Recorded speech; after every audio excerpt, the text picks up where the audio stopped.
सूरज वाजगे यांनी जुन्नरच्या आदिवासी भागामध्ये अदानीचा प्रकल्प नकोच म्हणून 9 ऑगस्टपासून उपोषण सुरू केलं. ते तब्बल 10 दिवस उपोषण चाललं. त्यांच्या या उपोषणाकडे कसं पाहता?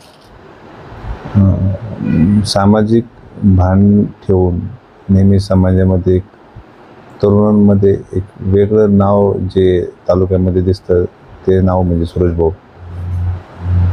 हा जो प्रकल्प अदानीचा आपल्या तालुक्यामध्ये आला आणि त्या लढ्याला जी तालुक्यामध्ये सुरुवात झाली, सूरज भाऊ कुठलंही प्लॅनिंग करून उपोषणाला बसला नाही. त्या लोकांच्या भूमिका समजून घ्यायला गेला आणि तिथं त्याचं अंतर्मन म्हटलं की या लोकांसाठी मला काहीतरी करायला लागेल आणि त्याच्यामध्ये लोकांना शब्द दिला. मी उपोषणाला बसलो होता तुमच्यासाठी आणि तो उपोषणाला बसला. आणि मला असं वाटतं ही लढाई चालू झाली, लढाई संपली नाही. त्याची सुरुवात मात्र आपण जिंकलो. सुरुवात आपली विजयाने झाली आणि याचा शेवटसुद्धा विजयाने होईल. आता सूरज भाऊ या ठिकाणी उपोषण कालाती सुटलं. 10 दिवस उपोषण चालले. कालाती सर्वांच्या साक्षीने, आदिवासी बांधवांच्या साक्षीने उपोषण सुटलं. कालातीच आपण सगळ्यांचे आभारही मानले ज्यांनी या उपोषणामध्ये मदत केली. सर्व राजकीय पक्षाचे, सामाजिक घटकांचे, पत्रकारांचे, पोलीस प्रशासनाचे, तरुण वर्गाचे, तालुक्यातल्या सगळ्या नागरिकांचे आपण काल आभार मानलेले आहेत. आणि आता आपण सूरज भाऊंच्या जवळ समोर आहोत. त्यांची तब्येत थोडीशी काल खालावली होती. उपोषण किती वाजता सुटलं? साधारण 2च्या दरम्यान सुटलं उपोषण. कोणाच्या हस्ते सोडवलं? काव्य म्हणून एक मुलगी होती छोटी, कुठली ती? आदिवासी समाजातील, तिच्या हस्ते आपण उपोषण सोडलं. आता आंदोलन केलं, विषय मार्गी किमान स्थगिती मिळाली, म्हणजे जी जनसुनावणी होती ती पोस्टपोन केलेली आहे. उपोषण सुरू झाल्यानंतर उपोषण थांबवावं, आम्ही तुमच्यासोबत आहोत, असे प्रयत्न अनेकांनी केले. म्हणजे माजी आमदार अतुल बेनके, विद्यमान आमदार शरददादा सोनवणे, खासदार डॉक्टर अमोल कोल्हे साहेब किंवा इतर अनेक सामाजिक संघटनांनी, हजारोच्या वर अधिक नागरिकांनी देखील ह्या उपोषणाला भरभरून पाठिंबा दिला. प्रामुख्याने आदिवासी जनता दररोज शेकडोच्या संख्येने उपोषणस्थळी सहभागी होती, उपस्थित होती. अनेक लोकांनी विनंती केली की सूरज भाऊ तुम्ही उपोषण थांबवा, आपण रस्त्यावरची लढाई लढू, तुमचं आरोग्य महत्त्वाचं आहे, तुमचा जीव महत्त्वाचा आहे. पण कसं असतं, एक समाजामध्ये एखादा माणूस जर कधी वेडा झालेला, म्हणजे तो समाजासाठी काही करायचं जेव्हा त्याची भूमिका होते, ते वेळ पण लागतं ते काम करायचं सामाजिक, ते अंग सूरजमध्ये आहे. आणि मग ते एकदा त्यांनी विडा उचलला का काही करायचं पण आता लढाई आरपारची होईल. त्यांनी सगळ्यांच्या भावनेचा आदर केला. अगदी सगळ्यांना भरपूर जणांनी विनंती केली. माझ्या माहितीप्रमाणे साधारण 6,000-6,500 लोकांनी सह्या केल्या तिथं प्रत्यक्ष, आणि कमीत कमी 15,000 लोक भेटून गेली. तालुक्यातून खूप लोकांनी फोन केले जे प्रत्यक्ष नाही, कमीत आणि संपूर्ण तालुक्यात घरोघर हा विषय पोचला. त्यामुळं विनंती करणं स्वाभाविक आहे.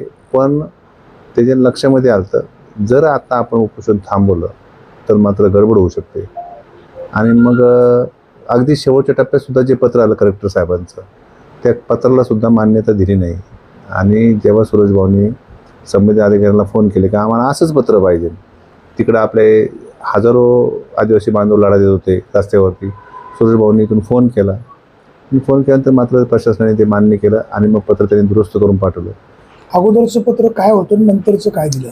अगोदरचं पत्र असं होतं की प्रशासकीय कामासाठी ही सोडवणे आम्ही पुढे ढकलत आहोत, असं त्याच्यामध्ये त्या उल्लेख होता. आणि शासन तसं करत असतं. आणि सगळ्या लोकांचा आग्रह असा होता की बाबा त्याच्यामध्ये ज्यांनी आंदोलन केलं, ज्यांनी उपोषण केलं, त्यांचा तुम्ही नावाचा उल्लेख पाहिजे. मग तसं ते थोडासा संघर्ष झाला. दोन्ही पत्रामध्ये प्रशासकीय कारणास्तव नाही असू द्या, पण पहिल्या पत्रात तर उल्लेखच नव्हता ना सूरज भाऊंचा, नाही ना. आणि आमचा इंटरेस्ट कसे ते प्रशासनाने आमचं कौतुक करावं याला आम्हाला आधी इंटरेस्ट नाही. प्रशासन काही अँगलने बघतं ह्याला इंटरेस्ट नाही. ती स्थगिती की रद्द केलं स्थगिती शब्द वापर यातही इंटरेस्ट नाही. 21 तारखेला जो जनतेसंग चर्चा न करता जे तुम्ही जनसुनावणी घेतली याला आमचा उद्देश, तो दिवस ढकलणे हा आमचा क्लिअर कट विजय आहे. आता जसं सरकारने उद्या 2 दिवसांनी धरली, 4 दिवसांनी उचलून धरली तर आमची लढाई तयार राहील. पण सरकार आमच्या संघ लढायला करायला तयार झाले. सरकारला जर आमच्यावर उडवायला करायला नाही आलं तर ही लढाई सरकारविरुद्ध जनता अशी होईल. तर ते सरकारने लक्षात ठेवावं. हा प्रकल्प नेमका काय आहे, किती क्षेत्रामध्ये होणार आहे, त्याचे इनपुट काय, आउटपुट काय, हे समजून घेण्याचा प्रयत्न केला. प्रश्न असा आहे, प्रकल्प आपल्याला माहीत नाही असं आपण संपूर्ण तालुका गृहीत धरू का प्रकल्प बाबा आम्हाला माहीत नाही. आमचं म्हणणे जे काही तुम्हाला आणायचं आहे सरकारला या ठिकाणी, काय कुठली विद्युत ऊर्जा आणायची का कुठला प्रकल्प आणायचा आहे, तुम्ही पब्लिकशी डायलॉग करणार का नाही, हा साधा आमचा सवाल आहे, अगदी पहिलीच्या मुळाचा सवाल आहे. तुम्ही आमचे डायलॉग करा, तुम्ही आमचं डायलॉग करत नाही, डायरेक्ट मग हा प्रकल्प आणायचा आहे. आमचं म्हणणं असं आहे, तुम्ही आमच्याबरोबर चर्चा करा आणि चर्चा केल्यानंतर आम्ही त्याचा अभ्यास करू ना. आता 19 तारखेला मीटिंग येऊ द्या, तिथं जा गेली कलेक्टर साहेबांनी लावली, जाऊया ना, चर्चा डायलॉग करू ना, चर्चा होईल. चर्चेनंतर ठरवलं प्रकल्पाबद्दल काय भूमिका घ्यायची. जसं हे बघा, एक जर चर्चा झाली आणि त्याच्यामध्ये स्पष्ट दिसलं का प्रकल्प त्रुटी आहे, एक तर पैसा कायदा आहे तिथं, आणि ह्याच्यामध्ये त्रुटी दिसते, प्रकल्प जर क्लिअर कट दिसतो करण्यासारखा नाही आहे, त्याच्यावरती निर्णय होईल. आणि निर्णय जर झाला, सरकार जशी रणनीती आखत तसं आम्ही आंदोलन करते, आमची रणनीती आखू. बारामतीला गेलेली बिबट सफारी जुन्नर तालुक्यामध्ये यावी, जुन्नर तालुका बिबट मुक्त व्हावा, अशा प्रकारची आंदोलनं झाली. त्या आंदोलनाचा तुमचा पुढाकार होता. आता सुरेश भाऊंना तुम्ही साथ देतायत. गेले 9-10 दिवस तुम्ही दररोज सुरेश भाऊंच्या सोबत आहात. तुम्ही दोघे जंतर मंतरला पण गेला होतात. तिथलं आंदोलन सक्सेस करून आल्यानंतर तुम्ही इथे पुन्हा हे आंदोलन हातामध्ये घेतलं. पुढचं मिशन काय असेल? हे बघा, या समाजव्यवस्थेमध्ये माझी एक साधारण भूमी, एक सर्वसामान्य नागरिक मी आहे तालुक्याचा. उद्या साहेब तुम्ही एखादं आंदोलन छेडलं, समाज हिताचं आहे, शाळांचं आंदोलन आहे, तुम्ही संतोष भाऊ चला आपण हे आंदोलन करूया, आपण शाळा दुरुस्त झाल्या तर मी तुमच्याबरोबर येईल. उद्या सुरेश भाऊ अजून एखादा काय विषय काढला, मी सुरेश भाऊ बरोबर येईल. उद्या ही तरुण मुलं मानले की आपल्याला या तालुक्यासाठी असं करायचं आहे, आपण त्यांच्याबरोबर जाऊ. आपला इंटरेस्ट ह्याच्यामध्ये ना, मला कुठल्या पक्षामध्ये कधी इंटरेस्ट राहिला आजपर्यंत हे तुम्ही पाहिलेले. पाठीमागे शरदांबरोबर कुठलं काम करायचं, दादा म्हणले संतोष आपलं चांगलं काम, दादांबरोबर जायचं. जो कोण या तालुक्यासाठी चांगलं काम, त्याच्याबरोबर आपण सामाजिक योगदान द्यायचं, हा माझा त्याच्या पाठीमध्ये हेतू असतो. तर दिल्लीला जंतर मंतरला जे कॉक्रोच पार्टीने आंदोलन केलं, तर तिथं तुम्ही ते सगळं पाहिलं, त्यांचा प्रामाणिकपणा, तिथे यश आलं लढ्याला. आता तुमच्या इथल्याही लढ्याला यश आलेलं आहे. काय कॉक्रोच पार्टी तुम्ही दोघे जॉईन करणार?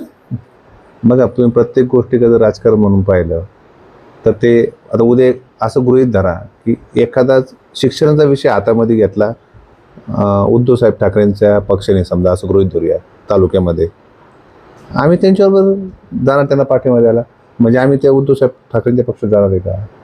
आम्हाला इंटरेस्ट मुद्द्यामध्ये, आम्हाला इंटरेस्ट पक्षामध्ये नाही. हां, राजकारणाच्या दिवशी ज्यावेळेस राजकारण आहे त्यावेळेस काय भूमिका, त्यावेळेस घेऊ ना नक्की भूमिका. आम्ही हे म्हणत नाही की आम्ही राजकारणाच्या भूमिका घेणार नाही, पण प्रश्न मुद्दा महत्त्वाचा आहे का आपल्या तालुक्याला कुठली गोष्ट गरजेची, कुठल्याही पक्षाने उद्या तालुक्यासाठी चांगली भूमिका घ्यावं, आम्ही त्यांच्याबरोबर आहोत. ही भूमिका किती वर्ष चालू राहणार? जोपर्यंत जिवंत आहे तोपर्यंत ही भूमिका आमची सामाजिक हिताची चालू राहणार. कुठल्या राजकीय पक्षात प्रवेश करणार नाही. राजकारण हा एक वेगळा विषय, मी तुम्हाला सामाजिक बोलतोय. आम्ही तर राजकारणामध्ये आहेत ना. शेवटी बघा, राजकीय व्यवस्थेत तुम्ही काम नाही केलं, सत्ता जर तुमच्या हातामध्ये आली तर 4 विकासाची कामं करता येत नाही. आमचा तोही येतोय, आम्ही ते काय टाकला जायचं गाडगेला पोहोच आम्ही ते म्हणणार नाही. पण आज आमच्या एक लक्ष आलं का ज्या आदिवासी बांधवांना साधं चर्चा न करता तुम्ही डायरेक्ट जनसुनावणी घेताय. बघा, या देशात आहे ना हुकुमशाही चालणार नाही. आणि जगाचा इतिहास पहा, जेव्हा जेव्हा हुकुमशाही कुठल्या प्रत्येक देशात बघा तुम्ही काय झाले, चालत नाही. तुम्ही जनतेला विश्वासात घ्या, चर्चा करा. आता उद्या डायलॉग होईल, त्याबरोबर चर्चा होईल, प्रकल्पाची माहिती भेटेल, आम्ही त्याचा अभ्यास करू. उद्या जर त्याच्यामध्ये काय सुवर्णमध्ये असेल तर आमचं त्या जनतेला काय वाटतं त्याच्यावर अवलंबून आहे आमची भूमिका. पण मला एक असं म्हणायचं आहे का या जुन्नर तालुक्याच्या इतिहासामध्ये किती नाही म्हटलं तर पूर्व भाग आणि पश्चिम भाग याच्यामध्ये थोडीशी दरी होतीच. म्हणजे त्या भागातील लोक म्हणायचे व आमच्यावर अन्याय होतोय, आम्ही प्रगतीने मागास झालेलो आहोत, आमच्याकडे लक्ष दिलं जात नाही. पण ह्या जुन्नरच्या इतिहासामध्ये हे नक्की लिहिलं जाईल का सुरेश भाऊंनी ही दरी मिटवली आणि सुरेश भाऊंनी मतासाठी नाही केलं तर त्यांची मनं जिंकली आदिवासींची. हे मात्र निश्चित हा तालुका लक्षात ठेवेल. सूरज वासगेंच्या आंदोलनाला मोठं यश मिळालं, तुमची त्यांना साथ लाभली. असं म्हणतात की धूर निघतो म्हणजे खाली आग आहे. 2029ची निवडणूक तुमच्या दोघांपैकी एक जण लढणार का? बघा, त्याला खूप वेळ आहे अजून. आणि मी असं म्हणणार नाही का 2029वर लक्ष घालणार नाही, असं अजिबात म्हणणार नाही. कसं असतं, ते लोक हुशार असतात, लोक तुमच्याकडे पाहत असतात. तुम्ही आज खोटं बोलेल लोक त्यावेळेस लक्षात ठेवतात. त्यामुळे निवडणुकीच्या काळात निवडणुका लढल्या जातील, त्यात भूमिका आम्ही बजावू, ती कोणाच्या बाजूने बजावची हा नंतरचा भाग आहे. आज हा सामाजिक प्रश्न म्हणून आपण याच्याकडे पाहिजे. बाजूने म्हणजे भूमिका उद्या काय भूमिका घ्यायची, कोणाच्या बाजूने लढायची का कोणाला उभं करायचं येणारा काळ ठरवेल. आज त्याला घाई होईल फार.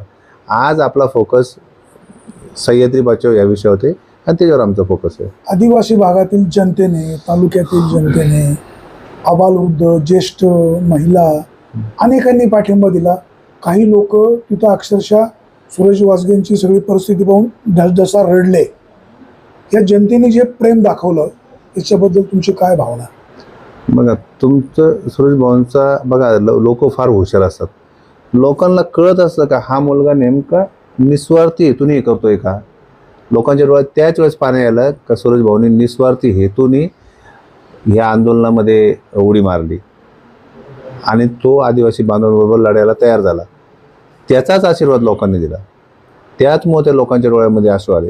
कसे साहेब, मी तुमच्या समोर आता कॅमेऱ्यासमोर खूप मोठ्या बाता करू शकतो, पण मला तुम्ही 2 दिवस उपोषण करायला सांगितलं ना तर माझी छाती होणार नाही. ते तुमच्या डोक्यामध्ये ते भिनलंच पाहिजे. ते भिनलंच होतं त्याच्या डोक्यामध्ये का आता या लढ्यामध्ये आपल्याला उतरायचं. आज 10 दिवस उपाशी राहणं सोपी गोष्ट नाही. 9 किलो वजन कमी झालं. त्याच्या लिव्हरला आणि याला किडनीला थोडी सूज पण डॉक्टरांनी सांगितली काढली.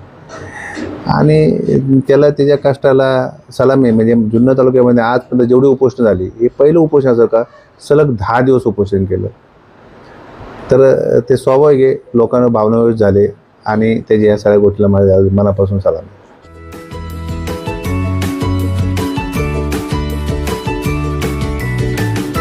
बातम्या शेतीच्या, बातम्या मातीच्या, बातम्या अन्यायाच्या, गुन्हेगारीच्या,